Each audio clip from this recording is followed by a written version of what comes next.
তো হে ভিউয়ার্স, কেমন আছেন সবাই? আশা করব সবাই ভালো আছেন। তো আজকে আমরা এক্সপ্লেন করছি ড্রাগন বল এভলিউশন মুভিটা। আর এই মুভিটা বানানো হয়েছে খুবই ইন্টারেস্টিং একটা গল্প নিয়ে। সো এই জন্য আমি বলবো ভিডিওটা শেষ পর্যন্ত দেখার জন্য, আর নয়তো অনেক কিছুই মিস করে ফেলতে পারেন। সো চলুন কথা না বাড়িয়ে শুরু করি আজকের ভিডিও। তো এই গল্প শুরু হয় আজ থেকে 2000 বছর আগে থেকে, যখন পিকোলো নামের একটা ভয়ঙ্কর মনস্টার তার সঙ্গী ওজারুর সাথে মিলে পৃথিবীতে চলে আসে। তারা পৃথিবীতে আসার সঙ্গে সঙ্গেই পৃথিবীতে ধ্বংসযজ্ঞ শুরু করে দিয়েছিল। অনেক দেশগুলো ধ্বংস করে সেগুলোকে তাদের আন্ডারে নিয়ে নিয়েছিল। আর তাদের থেকে পৃথিবীকে সেভ করার জন্য কিছু মং মিলে নতুন একটা টেকনিকের সাহায্যে তাকে একটা বাক্সর মধ্যে বন্দি করে দিয়েছিল। আর যাতে করে এই বাক্সটা পৃথিবীর কেউ কোনোদিন খুঁজে না পায়, এই জন্য এটা পৃথিবীর মধ্যে অনেকটা পুঁতে দিয়ে প্রায় কোরের কাছাকাছি জায়গায় নিয়ে রাখা হয়েছিল। তো এখান থেকে আমরা সোজা চলে আসি 2018 সালে। আমরা দেখতে পারি গোকু নামের একটা ছেলে তার দাদা গোহানের সাথে এখানে ক্যারাতে প্র্যাকটিস করছিল। যদিও গোকু ক্যারাতে মাস্টার ছিল, তবে যখনই সে তার দাদার সঙ্গে ফাইট করতে যেত, তখন তার দাদার একটা স্পেশাল অ্যাটাক, যেটার নাম হচ্ছে শ্যাডো অ্যাটাক, সেই অ্যাটাকের কাছে বারবার করে গোকু পরাস্ত হতো। এই অ্যাটাকের মধ্যে তার দাদা বাতাসের সাহায্যে তার উপর আক্রমণ করত, যেই জন্য বারবার করেই গোকু নিচের দিকে পড়ে বিভিন্ন ফল ফলাদির সাথে গিয়ে ধাক্কা খেত। তবে যাই হোক, এরপরে গোহান গোকুকে সেখান থেকে তুলে তাকেও কিভাবে বাতাসের মাধ্যমে অ্যাটাক করতে হয় এই টেকনিকটাকে শেখানোর ট্রাই করে। তবে আমরা দেখতে পারি গোকু এটাকে খুব ভালো করে শিখতে পারে না। সে তার টেকনিকের সাহায্যে শুধুমাত্র পাতাগুলোকে একটু নাড়াচাড়াই করাতে পেরেছিল। তবে এখান থেকে প্র্যাকটিস শেষ করার পরে গোহান চলে আসে তাকে নিয়ে তার গ্রিন হাউসে, আর এখানে তার 18 নম্বর বার্থডের জন্য তাকে একটা গিফট দেয়। যখনই গোকু গিফটটা খুলে দেখার ট্রাই করে, তখন সে দেখতে পারে এটা একটা ছোটখাটো বল ছিল। এই জন্য সে কিউরিয়াস হয়ে জিজ্ঞেস করে যে এটা আসলে কিসের বল। তখন গোহান তাকে বলে যে এটা কোনো নর্মাল বল না, এইটা হচ্ছে একটা ড্রাগন বল। আসলে পুরো পৃথিবীতে 7টা ড্রাগন বল আছে, যার মধ্যে একটা এখন তোমার হাতে আছে। আসলে তার কাছে 4টা স্টারওয়ালা একটা ড্রাগন বল ছিল। তবে গোকু আসলে বুঝতেই পারছিল না এটা দিয়ে করবেটা কি। এই জন্য সে তার দাদাকে জিজ্ঞেস করে যে এইটার কাজটা কি। তখন তার দাদা তাকে বলে যে এটা যখন একা থাকে তখন তো এটা কিছুই করতে পারে না, তবে যদি 7টা বল এক জায়গায় তুমি করে ফেলতে পারো, মানে 7টা বল যদি এক জায়গায় হয়ে যায়, তাহলে তারা শ্যানলক নামের একটা ভয়ঙ্কর ড্রাগনকে পর্যন্ত জীবিত করতে পারে। আর সেই ড্রাগনকে যে জাগিয়ে তুলবে, সেই ড্রাগন তার সমস্ত ইচ্ছাগুলোকে পূরণ করবে। এখন এই সমস্ত কথাবার্তাগুলো শোনার পরে খুবই কিউরিয়াস হয়ে এই বলটাকে নিয়ে গোকু চলে আসে সোজা তার কলেজে। আর তার সাইকেলটাকে পার্কিং করে সে যখনই কলেজের মধ্যে যাওয়ার ট্রাই করছিল, তখনই একটা বড় লোকের ছেলে তার ভয়ঙ্কর গাড়ি নিয়ে এসে তার সাইকেলটাকে পুরো গুঁড়ো করে দেয়, আর তার গাড়িটা সেখানে পার্ক করে দেয়। আসলে আমরা জানতে পারি এই ছেলেটার নাম হচ্ছে ফুলার। আর গাড়ি থেকে নামার পরে সে এমন করে কলেজের মধ্যে যাওয়া শুরু করে যেন সে কিছু করেইনি, মানে এখানে কিছু হয়ইনি। তবে তখন পেছন থেকে গোকু তাকে চিৎকার করে ডেকে বলে যে তুই আমার সাইকেল নষ্ট করেছিস, এখন এটা জরিমানা কে দিবে সেটা আগে বল। তবে তখন ফুলার এসে তাকে বলে যে আমি তেমন কিছুই করিনি, যদি তোর জরিমানার দরকার পড়ে তাহলে আমার পকেট থেকে একটা টাকা পারলে বের করে দেখা। আমরা দেখতে পারি যে ফুলার বারবার করে তাকে উস্কাচ্ছিল তার সাথে মারামারি করার জন্য। তবে গোকু তার দাদার কাছে ওয়াদা করেছিল যে সে ফালতু কাজে কারোর সাথে কখনোই মারামারি করবে না। এই জন্য গোকু কোনো রকমে নিজের রাগটাকে কন্ট্রোল করে আর এখানে মারামারি না করার সিদ্ধান্ত নেয়। আর তখন এদিকে আমরা দেখতে পারি পিকোলো নামের যে লোকটাকে বন্দি করা হয়েছিল সে এখন পৃথিবীতে আবারও চলে এসেছে, আর এখন সে ড্রাগন বলগুলোকে এক জায়গায় করার কাজ শুরু করে দিয়েছে। এর পরের সিনে আমরা একটা গ্রাম দেখতে পারি যেখানে পিকোলো আক্রমণ করে পুরো গ্রামটাকে তছনছ করে দিয়েছে। এখানে আমরা সেই নামের একটা মহিলাকে দেখতে পারি যে কিনা তার মেয়েকে নিয়ে একটা ছোট্টখাটো ঘরের নিচে গিয়ে লুকিয়ে পড়ে। তবে তখনই আমরা দেখতে পারি এখানে পিকোলোর স্পেশাল একটা লোক মেই চলে আসে। মেই এসেই যখন সেই ঘরটার কাছে যায়, তখন সে ছোট বাচ্চাটাকে দেখতে পারে। এই জন্য সে গান বের করে তাকে শুট করে মেরে ফেলার ট্রাই করে। তবে তখনই তার বাচ্চাকে বাঁচানোর জন্য সেই সামনে চলে আসে, কারণ যেই কোনো ওয়েতে সেই তার বাচ্চাকে সেভ করতে চাইছিল। আর সে তার পকেট থেকে ড্রাগন বলটা বের করে সেটা মেইকে দিয়ে দেয়। আর মেই এই বলটা পাওয়ার পরেও তাদের উপরে কোনো দয়া দেখায় না, বরং সে গান বের করে সেইকেই শুট করে সেখানে মেরে ফেলে। আর তখন এদিকে স্কুলে আমরা দেখতে পারি চিচি নামের একটা মেয়ে তার লকারটা খোলার ট্রাই করছিল। তবে তার লকারটা যেহেতু জ্যাম হয়ে গিয়েছিল, এই জন্য সে অনেক ট্রাই করার পরেও কোনোভাবেই লকারটা খুলতে পারছিল না। আর যখন দূর থেকে গোকু এই ব্যাপারগুলো দেখছিল, তখন সে এখান থেকে সবার যাওয়ার জন্য ওয়েট করছিল, কারণ সে তার পাওয়ারের মাধ্যমে লকারটা খুলে তার সাহায্য করার ট্রাই করবে। আর যখনই সবাই চলে যায়, তখন সে তার দাদার শেখানো সেই হাওয়াওয়ালা ম্যাজিকটার মাধ্যমে এই লকারটাকে খোলার ট্রাই করে। তবে সমস্যা ছিল সে এই ম্যাজিকের উপরে খুব বেশি একটা কন্ট্রোল করতে পারছিল না। এই জন্য এখানে সে একটা লকার খোলার জায়গায় সবগুলো লকারই খুলে ফেলে। আর এগুলো দেখার পরে এখান থেকে গোকু তো কোনো রকমে পালিয়ে যাওয়ার ট্রাই করে। তবে চিচি এই ব্যাপারটা বুঝতে পেরে সে দৌড়ে গোকুর কাছে চলে আসে আর গোকুকে জিজ্ঞেস করে যে তুমি কি সমস্ত লকারগুলো খুলেছো নাকি। আর তাদের মধ্যে কথাবার্তা আমরা এই ব্যাপারটাও জানতে পারি যে আসলে চিচি নিজেও হচ্ছে একজন ফাইটার। আর চিচি তাকে বলে যে আজকে রাতের বেলায় আমার বাসায় একটা পার্টি আছে, সো এই পার্টিতে তুমি অবশ্যই জয়েন করবে। এরপরে সন্ধ্যাবেলায় গোকু চিচির পার্টিতে যাওয়ার জন্য ফুললি রেডি হয়ে যায়। তবে যখন সে চলেই যাচ্ছিল তখন তার মনে হয় চিচিকে ইমপ্রেস করার জন্য তার বলটাকে নিয়ে যাওয়া উচিত। এই জন্য সে সেই ড্রাগন বলটাকে তার সঙ্গেই নিয়ে নেয়। আর অন্যদিকে আমরা দেখতে পারি তার দাদা তাদের দুজনের জন্যই খাবার দাবার বানাচ্ছিল। তবে সে তার দাদাকে ফাঁকি দিয়ে এখান থেকে চুপচাপ বেরিয়ে সোজা চিচির এখানে চলে আসে। তবে এখানে আসার সঙ্গে সঙ্গে সে দেখতে পারে ফ্লোটার আর তার লোকজন মিলে এখানে তার জন্য ওয়েট করছিল। তারা কোনোভাবেই তাকে মধ্যে যেতে দিতে চাইছিল না, কিন্তু গোকুও কোনোভাবে তাদের সঙ্গে মারামারি করতে চাইছিল না। সে চাইছিল না তার দাদার কাছে করা প্রমিসটা সে ভঙ্গ করবে। তবে এমন করে বারবার করে চুপচাপ করে বসে থাকাও তার পক্ষে সম্ভব হচ্ছিল না। এই জন্য প্রচণ্ড রাগের মাথায় এসে এইবার সে তার পাওয়ারের ইউজ করে এক এক করে তাদের সবাইকে ধোলাই করা শুরু করে। আর তারা সবাই আচ্ছা রকম মার খেয়ে এটা ক্লিয়ার বুঝে যায় যে আসলে গোকু কি জিনিস। তবে তখনই পেছন থেকে ফুলার এই সমস্ত ব্যাপারগুলো দেখার পরে তার মাথা প্রচণ্ড গরম হয়ে যায়। এই জন্য সে একটা লোহার শিক নিয়ে আসে গোকুর উপরে আক্রমণ করার জন্য। তবে যখনই সে গোকুর উপরে আক্রমণ করে তখন গোকু লাফ দিয়ে সেখান থেকে সরে যায়, যেই জন্য ফুলার তার নিজের গাড়ির লুকিং গ্লাসটাই ভেঙে ফেলে। এই জন্য ফুলারের মাথা আরও বেশি গরম হয়ে যায়। এই জন্য সে বারবার করে গোকুর উপরে আক্রমণ করা শুরু করে। তবে গোকু যেহেতু অনেকটা ফাস্ট ছিল এই জন্য ফুলার তার উপরে আঘাতই করতে পারছিল না, বরং বারবার করে তার উপরে আঘাত করার ট্রাই করতে গিয়ে এক এক করে সে তার গাড়ির সমস্ত পার্টসগুলো ভাঙা শুরু করে। এই জন্য তার মাথা আরও বেশি গরম হয়ে যায়। তবে তখন আমরা দেখতে পারি ফুলারের একটা বন্ধু পেছন থেকে গোকুর উপরে আক্রমণ করার ট্রাই করছিল। তবে গোকু এক লাফ দিয়ে তাদের দুজনের আক্রমণ থেকে একসাথেই সেভ হয়ে যায়, আর তাদের দুজনের আক্রমণ একে অন্যের গায়ে গিয়ে লাগে। এখন মারামারি শেষ হয়ে যাওয়ার পরে চিচি এসে গোকুকে এখান থেকে নিয়ে যায়, আর এরপর তারা দুজন সারা রাত গল্পগুজব করে। এখানে যখন গোকু চিচির সঙ্গে গল্পগুজব করে মজা করছিল তখন অন্যদিকে গোহান খাবার দাবার নিয়ে বসে ধ্যানে মগ্ন হয়েছিল। তবে তখনই মাই নামের সেই মেয়েটা এখানে চলে আসে, যে কিনা এসেই একটা অস্ত্র দিয়ে গোহানের উপর আক্রমণ করে। যদিও গোহান এটাকে প্রতিহত করে ফেলে, তবে তখন আমরা দেখতে পারি পিকলো নামের সেই ভয়ঙ্কর মনস্টারও এখানে চলে আসে। যদিও গোহান তার উপরেও আক্রমণ করার ট্রাই করে, কিন্তু পিকলো তার স্পেশাল পাওয়ারের ইউজ করে দূর থেকেই গোহানের হাড্ডি মাংস এক জায়গায় করে ফেলে। তবে খুব শীঘ্রই পিকলো এটা বুঝতে পারে যে আসলে ড্রাগন বলটা এখানে নেই। এই জন্য সে চিন্তা করে যে এখানে সময় নষ্ট করা একেবারেই উচিত হবে না। তবে তবুও সে ঘর থেকে বাইরে এসে তার হাতের ইশারার সাহায্যে পুরো ঘরটাকে চুরমার করে দেয়। তবে তখন এদিকে গোকুও ফিল করতে পারে যে কোনো একটা সমস্যা হয়েছে। এই জন্য সে তার ঘরের দিকে দৌড়ে চলে আসা শুরু করে। আর যখন সে তার ঘরের এখানে আসে তখন সে দেখতে পারে এখানে সব কিছুই ধ্বংস হয়ে গেছে। আর তখনই সে তার দাদার চিৎকার শুনতে পারে কিছুর নিচ থেকে। এই জন্য সে দৌড়ে গিয়ে তার দাদাকে কোনো রকমে সেভ করার ট্রাই করে। সে খুবই রাগ নিয়ে জিজ্ঞেস করে যে এই সমস্ত কাজগুলো আসলে কে করেছে। তবে তখন তার দাদা তাকে বলে যে আসলে পিকলো আবারও ব্যাক করেছে, এখন সে এই বলগুলোকে হন্য হয়ে খুঁজছে। এই জন্য সে গোকুকে দায়িত্ব দেয় যাতে করে গোকু গিয়ে মাস্টার রশি নামের একটা মাস্টারের সঙ্গে মিট করে, আর তার সঙ্গে মিলে এই সমস্ত বলগুলোকে এক জায়গায় করে এগুলোর মাধ্যমে পিকলোকে ধ্বংস করে। আর এতটুকু দায়িত্ব তাকে দেওয়ার পরেই তার দাদার মৃত্যু হয়ে যায়। এরপরে পরদিন সকালবেলা গোকু তার দাদাকে কবর দিয়ে দেয়, আর তার দাদার কবরের সামনে সে কসম করে সে যেই কোনো ওয়েতে তার দাদার দেয়া শেষ মিশনটাকে পুরো করেই ছাড়বে। আর এখান থেকে সে সোজা চলে আসে তাদের ভাঙাচোরা ঘরের মধ্যে।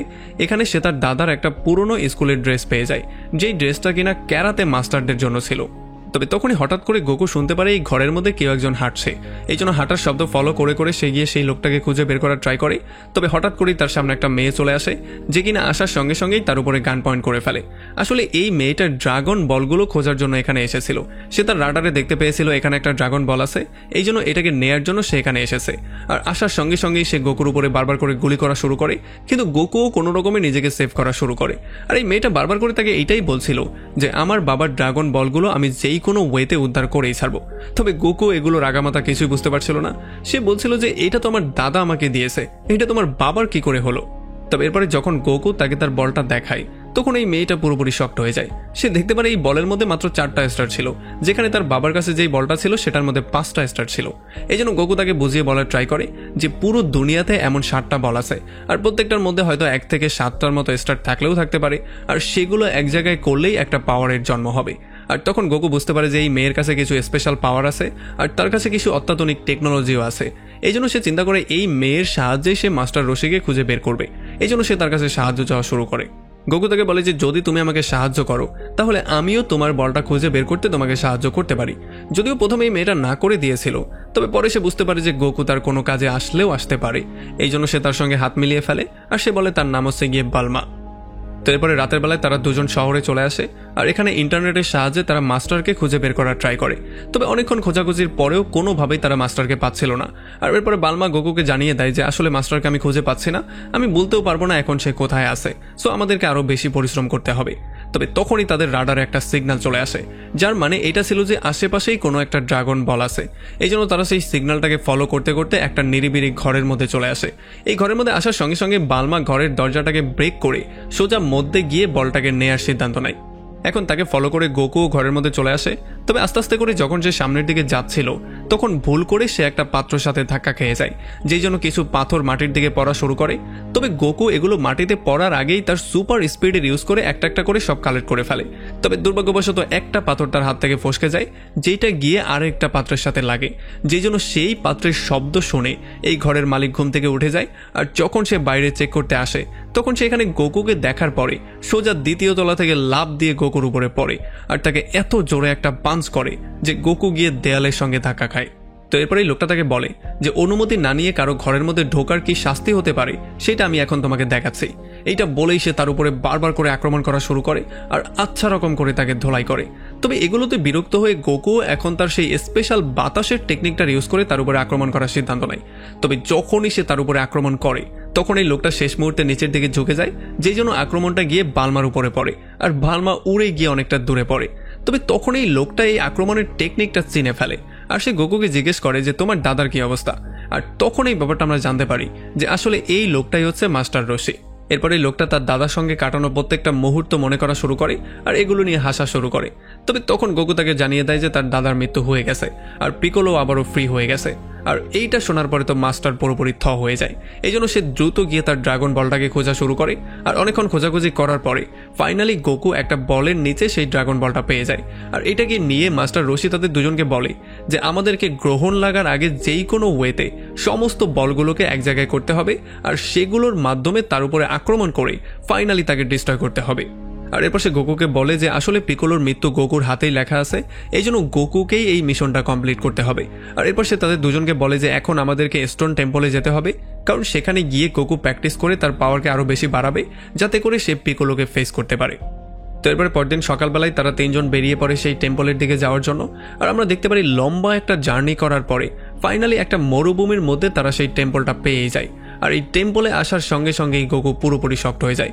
সে দেখতে পারে চিচি একটা ফাইটারের সঙ্গে এখানে ফাইট করছিল, এই জন্য সে দৌড়ে চলে আসে তার সঙ্গে কথাবার্তা বলার জন্য।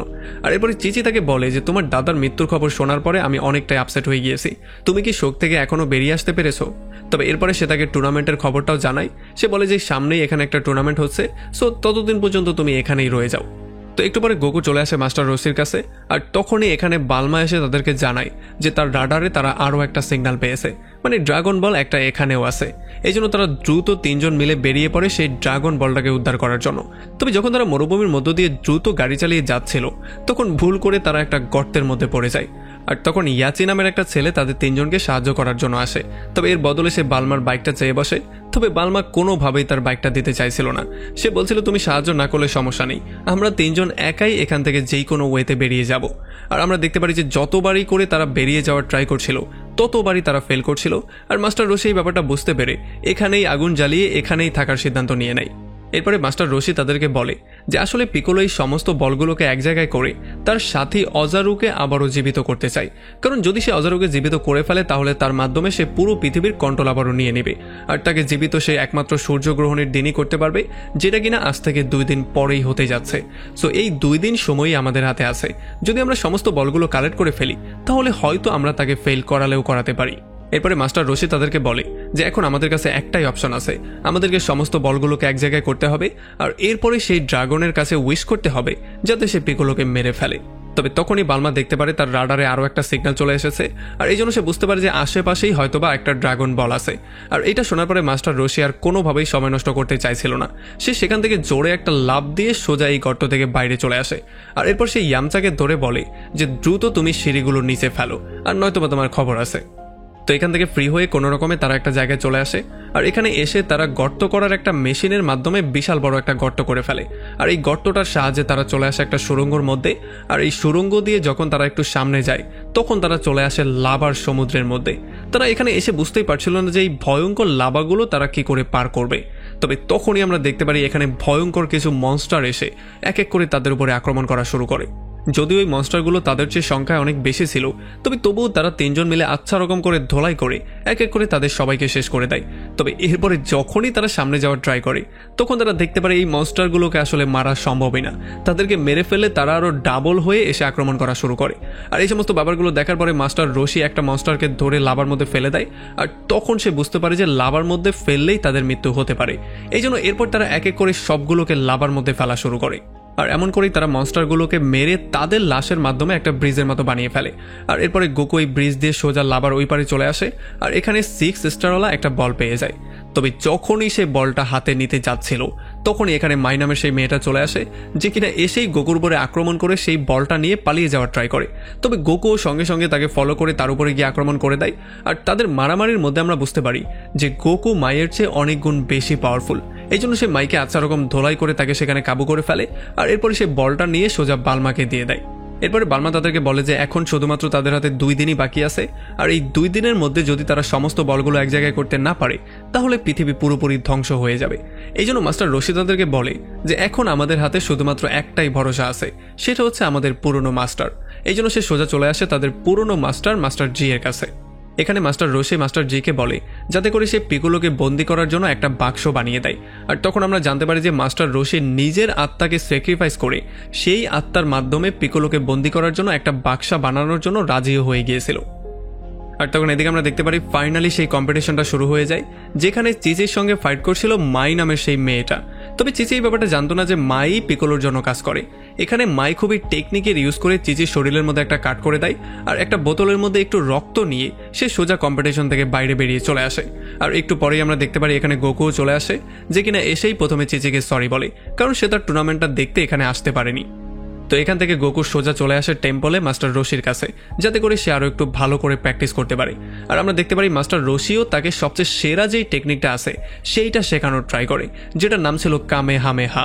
মাস্টার রশি গোকুর সামনে এই টেকনিকটার একটা নমুনাও পেশ করে, আর এরপর এটাকে প্র্যাকটিস করার জন্য বলে। সে তাকে বলে যে তোমার ততক্ষণ পর্যন্ত এটাকে প্র্যাকটিস করতে হবে যতক্ষণ এখানে থাকা প্রত্যেকটা মশালকে তুমি জ্বালাতে না পারো। তো এরপরে গোকুও ভালো করে প্র্যাকটিস করা শুরু করে। তবে সারাটা রাত ধরে প্র্যাকটিস করার পরেও কোনোভাবেই সে একটা মশাল পর্যন্ত জ্বালাতে পারছিল না। আর এত প্র্যাকটিস করে সে নিজেও ক্লান্ত হয়ে গিয়েছিল, আর তার মনোবলও অনেকটা ভেঙে গিয়েছিল। এই জন্য সে হার স্বীকার করে সেখান থেকে চলে যাওয়ার সিদ্ধান্ত নেয়। তবে যাওয়ার আগে সে একটু চিটারি করারও ট্রাই করে, সে মোমবাতি দিয়ে মশালগুলোকে জ্বালানোর ট্রাই করে। তবে তখন এখানে চিচি চলে আসে আর তাকে হাতে নাতে ধরে ফেলে। সে বলে যে এগুলো তো হচ্ছে চিটিং, তোমার এটা কোনোভাবেই করা উচিত না। আর এরপর সে তাকে আরও একটু মোটিভেট করে, আর ফাইনালি গোকু মোটিভেট হয়ে যখন আরও একবার প্র্যাকটিস করার ট্রাই করে তখন এইবার ফাইনালি সে সফল হয়ে যায়। এদিকে যখন বালমা তার রুমের মধ্যে শুয়েছিল তখন সে গোকুর রুমের মধ্য থেকে কিছু শব্দ শুনতে পারে, আর এই শব্দগুলো শোনার পরে সে বুঝতে পারে যে সেখানে কেউ আছে। আর সে দ্রুত এই ব্যাপারটাকে চেক করতে আসে, কারণ সমস্ত ড্রাগন বলগুলো গোকুর রুমের মধ্যে ছিল। তবে যখনই সে এখানে আসে তখন সে এখানে চিচিকে দেখতে পারে, যে কিনা গোকুর রুমের সামনে দাঁড়িয়েছিল। এই জন্য তার মনে হয় হয়তোবা গোকু আর চিচি আজকে রাতে একসাথেই ছিল, এই জন্য সে এখানে আসে। এই জন্য প্রথমেই সে তার কাছে মাপ চায়, কারণ সে তাকে গান পয়েন্টে করেছিল। আর এরপর সে তাকে বলে যে ঠিক আছে আমি এখান থেকে চলে যাই। তবে তখন চিচি শরম পেয়ে সেখান থেকে দৌড়ে চলে যায়। তবে তখন পেছন দিয়ে আবার গোকু চলে আসে, আর এইটা দেখার পরে বালমা ক্লিয়ারলি বুঝতে পারে যে চিচির সঙ্গে তো গোকু এক রুমের মধ্যে ছিলই না, তাহলে চিচি এখানে কি করছিল। খুব শীঘ্রই বালমার রাডারের মধ্যে সিগন্যাল আসা শুরু হয়ে যায়, যে জন্য তারা বুঝতে পারে চিচি 3টা ড্রাগন বল নিয়ে পালিয়ে যাওয়ার ট্রাই করছে। এই জন্য তারা দুজনেই দৌড়ে চিচিকে ফলো করা শুরু করে, কারণ তারা বুঝে গিয়েছে চিচি বলগুলোকে চুরি করতে চাইছে। তবে যখন তারা দৌড়ে সামনে যায় তখন খুব শীঘ্রই তারা এই ব্যাপারটা বুঝতে পারে যে আসলে এটা চিচি না, বরং চিচির রূপ ধরে মাই নামের সেই মেয়েটা এখানে এসেছে। আর খুব শীঘ্রই সে তাদের সামনে একটা বিশাল বড় ব্লাস্ট করিয়ে দেয়, যেই জন্য এখানে আগুন আর আগুন হয়ে যায়। এই জন্য তারা আর আগুন ক্রস করে সামনে যেতেও পারছিল না। এখন মায়ের মনে হচ্ছিল হয়তোবা সে নিজেকে সেভ করে চলে যাবে, তবে তখনই আসল চিচি এসে তার উপরে আক্রমণ করে দেয়, আর তাদের দুজনের মধ্যে ভয়ঙ্কর মারামারি হওয়া শুরু হয়ে যায়। তবে তখন আমরা দেখতে পারি গোকু কোনো রকমে আগুনের মধ্য দিয়েই লাফ দিয়ে এই পারে চলে আসে। এখন যেহেতু তারা দুজনে দেখতে একই রকম ছিল, এই জন্য গোকু বুঝতেই পারছিল না কার উপরে সে আক্রমণ করবে বা কাকেই সে সাহায্য করবে। আর খুব শীঘ্রই একজন মাটিতে পড়ে গোকুর কাছে সাহায্য চাওয়া শুরু করে। এই জন্য গোকু অন্যজনের উপরে আক্রমণ করা শুরু করে, কিন্তু এইটাই ছিল তার সবচেয়ে বড় ভুল, কারণ সেটাই ছিল আসল চিচি। যখন সে আসল চিচিকে মেরে বেহুশ করে ফেলে তখন মাই তাকে গান পয়েন্টে নিয়ে নেয়, আর তাকে শুট করে সে ফাইনালি আবারও তার আসল রূপে চলে আসে। এরপরে যখনই মাই সেখান থেকে বলগুলো নিয়ে দৌড়ে পালিয়ে যায় তখন বালমা আর বাকি সবাই দেখতে পারে গোকু মৃত্যুর মুখে দাঁড়িয়ে আছে, মানে সে যেই কোনো সময় মরতে পারে। এই জন্য দ্রুত মাস্টার রশিকে ডেকে আনা হয় আর মাস্টার রশি তার টেকনিকের ইউজ করে ফাইনালি তার সমস্ত শক্তি গোকুর মধ্যে ট্রান্সফার করার সিদ্ধান্ত নেয়। সে অনেক কষ্ট করে সমস্ত শক্তি তার হাতের মাধ্যমে এনে তার জাদুর মাধ্যমে সেগুলো গোকুর মধ্যে ট্রান্সফার করে দেয়, যেই জন্য গোকুর শক্তি 100 গুণ বেড়ে যায়। আর তখনই গোকু আবারও জ্ঞান ফিরেও পেয়ে যায়। তবে তখনই বালমার রাডারে আবারও সিগন্যাল দেওয়া শুরু করে। সে দেখতে পারে সমস্ত বলগুলো এক জায়গায় হয়ে গিয়েছিল। আর এটা দেখার পরে মাস্টার রশি এটা ক্লিয়ারলি বুঝতে পারে যে সেই টেম্পলের মধ্যে খুব শীঘ্রই সেই ড্রাগনটা তাদের সামনে চলে আসবে। আর যদি তারা উইশ করে ফেলে তাহলে হয়তো বা এই পৃথিবী ধ্বংস হয়ে গেলেও যেতে পারে। এই জন্য তারা সবাই সেই টেম্পলের দিকে যাওয়া শুরু করে। তবে যাওয়ার আগে মাস্টার জি তাদের সামনে চলে আসে, যে কিনা এসে মাস্টার রশিকে সেই বাক্সটা দেয় যেটার মধ্যে তারা পিকোলোকে বন্দি করতে পারবে। আর তখন অন্যদিকে আমরা দেখতে পারি পিকোলো এক এক করে 7টা বল যখনই মাটিতে রাখে তখন এক এক করে বলগুলোর পাওয়ার এক্সিকিউট হওয়া শুরু হয়ে যায়। আর তখন আমরা দেখতে পারি মাটি আস্তে আস্তে করে কাঁপা শুরু করে, মাটির ভেতর থেকে টাওয়ারের মতো একটা জিনিস বাইরে আসা শুরু করে। এদিকে গোকু তার দাদার ইউনিফর্মটা পরে ফেলে, কারণ সে বুঝে গিয়েছে এখন তাকে ভয়ঙ্কর একটা যুদ্ধের ময়দানে নামতে হবে। আর তখন আমরা দেখতে পারি তারা গাড়িটাকে সোজা হাওয়ায় উড়িয়ে দেয় আর তাদের গাড়ির স্পেশাল পাওয়ারের ইউজ করে তারা সোজা পাহাড়ের উপরে যাওয়ার সিদ্ধান্ত নেয়। আর যখন মাস্টার রশি দেখতে পারে সেই ড্রাগন বলগুলো তাদের পাওয়ারে চলে আসছে তখন সে তার সেই স্পেশাল পাওয়ারের ইউজ করে এই ড্রাগন বলগুলোকে একটু এদিক সেদিক করার ট্রাই করে, যাতে করে এই ড্রাগন বলগুলো ঠিকমতো কাজ করতে না পারে। তবে যখন সে এটা করার ট্রাই করে তখন পিকলো এই ব্যাপারটা বুঝতে পারে, এই জন্য সেও দূর থেকে তাদের উপরে আক্রমণ করে। তবে যখনই তাদের দুজনের পাওয়ার একসাথে মাঝখানে গিয়ে ধাক্কা খায় তখন এখানে বিশাল বড় একটা ব্লাস্ট হয়ে যায়, যেই ব্লাস্টের জন্য ড্রাগন বলগুলো ছড়িয়ে ছিটিয়ে এক এক দিকে যাওয়া শুরু করে। তবে সেই সাথে গোকু আর তার বন্ধুদের গাড়িটাও ব্যালেন্স হারিয়ে ফেলে আর আস্তে আস্তে করে তারা সোজা গিয়ে নিচে পড়ে। আর এরপরে যখনই পিকোলো তাদের উপরে আক্রমণ করার জন্য নিচে চলে আসে তখন মাস্টার রশি তার পাশেই সেই বাক্সটা দেখতে পারে যেটার মধ্যে সে চাইলে পিকোলোকে বন্দি করতে পারত। আর সে সিদ্ধান্ত নিয়েও ফেলেছিল যেই কোনো ওয়েতে সে পিকোলোকে এটার মধ্যে বন্দি করেই ছাড়বে। আর এরপরে যখনই গোকু আর পিকোলো দুজনের সামনাসামনি হয় তখন গোকু তাকে বলে যে আমিই হচ্ছি তোর জম, যে কিনা তোকে শেষ করব, কারণ আমার হাতেই তোর মৃত্যু লেখা আছে। তবে তখন পিকোলো এই ব্যাপারটা ক্লিয়ার করে তাকে বলে যে আসলে গোকু হচ্ছে উজারুরি বংশধর, যখনই এখানে সূর্যগ্রহণ শুরু হয়ে যাবে তখন গোকু আস্তে আস্তে করে নিজেই উজারুতে কনভার্ট হয়ে যাবে আর সেই তার নিজের হাত দিয়ে এক এক করে তার সমস্ত সঙ্গীদেরকে মারবে। আর যখনই সত্যি সত্যি সূর্যগ্রহণ শুরু হয়ে যায় তখনই গোকুর শরীর ট্রান্সফার হওয়া শুরু হয়ে যায় আর সে একটা ভয়ঙ্কর মনস্টারের রূপ নিয়ে নেয়। এখন মনস্টারের রূপ নেওয়ার সঙ্গে সঙ্গেই সে প্রথমে বালমা আর ইয়ামসের উপরে আক্রমণ করা শুরু করে আর তাদেরকে ফলো করা শুরু করে। তবে এই ব্যাপারটা দেখার পরে মাস্টার রশি সেই বাক্সটা নিয়ে সোজা পিকোলোকে বন্দি করার মন্ত্র পড়া শুরু করে। তবে যখন পিকোলো এই ব্যাপারটা বুঝতে পারে তখন সে এত জোরে মাস্টার রশির উপরে আক্রমণ করে যে মাস্টার রশি পাহাড় থেকে সোজা গিয়ে নিচেই পড়ে। এদিকে গোকুর আক্রমণ থেকে বাঁচার জন্য ইয়ামচা বালমাকে এখান থেকে পালিয়ে যাওয়ার জন্য বলে আর সে এখানে থেকে গোকুকে ফেস করার সিদ্ধান্ত নেয়। তবে খুব শীঘ্রই মনস্টার গোকু এখানে এসে তাদের উপরে আক্রমণ করে দেয় আর ইয়ামচাকে আচ্ছা রকম ধোলাই করে তাকে কাবু করে ফেলে। আর এরপর সে বালমাকে মারার জন্য তাকে ফলো করা শুরু করে। তবে তখনই মাস্টার রশি এসে গোকুর পায়ে ধরে ফেলে, তবে এই জন্য সে তাকে সোজা গলা টিপেই ধরে। যদিও বারবার করে মাস্টার রশি তাকে মনে করানোর ট্রাই করছিল যে সে আসলে কে, তার মধ্যের আত্মাটা কি, তবে কোনোভাবেই সে তাকে বোঝাতে পারছিল না। এই জন্য সে তাকে ফাইনালি গলা টিপেই মেরে ফেলে। তবে যখন সে বুঝতে পারে মাস্টার রশির মৃত্যু হয়ে গেছে তখন এই মনস্টার গোকুর মাঝখানে যেই গোকু ছিল সে জোরে জোরে কান্নাকাটি করা শুরু করে, কারণ মাস্টার রশির সঙ্গে কাটানোর সমস্ত মুহূর্তগুলো তার মনে পড়া শুরু করেছিল। আর এই সমস্ত ব্যাপারগুলোতে তার পাওয়ার অনেক গুণ বেড়ে যায়, এই জন্য সে তার মনস্টার রূপটাকে কাবু করতে সক্ষম হয়ে যায়। আর ফাইনালি সে তার মনস্টার রূপটাকে কাবু করে আবারও আসল রূপে ব্যাক করে আর এই রূপ নিয়ে সে সোজা চলে আসে পিকোলোকে ফেস করার জন্য। তবে তাকে দেখার সঙ্গে সঙ্গেই পিকোলো তার উপরে আগুন দিয়ে বারবার করে আক্রমণ করা শুরু করে, কিন্তু গোকুও কোনো রকমে নিজেকে সেভ করে করে বারবার করে তার উপরে বাতাস দিয়ে আক্রমণ করছিল। আর খুব শীঘ্রই তারা একে অন্যের উপরে আক্রমণ করার সিদ্ধান্ত নেয় আর হাওয়ায় উড়ে তারা মারামারি করা শুরু করে। আসলে তাদের শক্তি একে অন্যের সাথে অনেকটাই ম্যাচ করছিল, এই জন্য তারা কেউ কারোর সাথে খুব ভালোভাবে পেরে উঠছিল না, তারা দুজনেই একে অন্যকে আচ্ছা রকম তোলাই করছিল।